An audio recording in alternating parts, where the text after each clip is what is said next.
נשמעה אזעקה. רצתם לממ"ד. סגרתם את חלון ודלת הממ"ד האטום לגזים.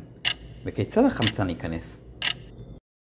הפאר האדריכלי הזה שאנחנו רואים כמעט בכל ממ"ד הוא לא רק מסנן גזים.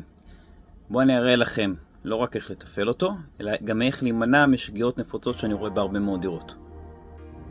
בואו ניקח את יחידת הסינון שראיתם כהדגמה. כל עוד קיימת נקודת חשמל, התפעול פשוט.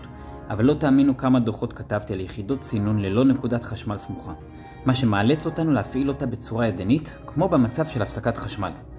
כאן העסק מתחיל להסתבך, כי מדובר בפעולה שאנו צריכים לבצע באופן קבוע לטובת הזרמת אוויר לחלל הממ"ד. פעולה שבמערכות סינון אחרות יכולה להיות יותר מסורבלת ומצריכה היכרות ולמידה מקדימה עם המערכת. אבל לפחות עכשיו אתם יכולים להבין מה זה תושבת הברזל המעוגנת לקיר.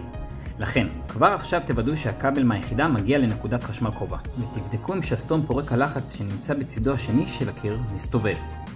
בזמן התראה על מתקפה כימית, כדאי להכיר כיצד להפוך את מצב האוורור הרגיל למצב אב"ח, כי גם כאן בדגמים שונים הפעולה יכולה להיות מפשוטה למסורבלת. אין באמור המלצה ליחידת סינון כזאת או אחרת. היתרון של האחד הוא החיסרון של האחר. כל עוד יש תו תקן, המערכת הזאת אושרה על ידי פיקוד העורף, וחשוב שתדעו איך להשתמש בה. נשארתם עם שאלות? אני כאן בשבילכם.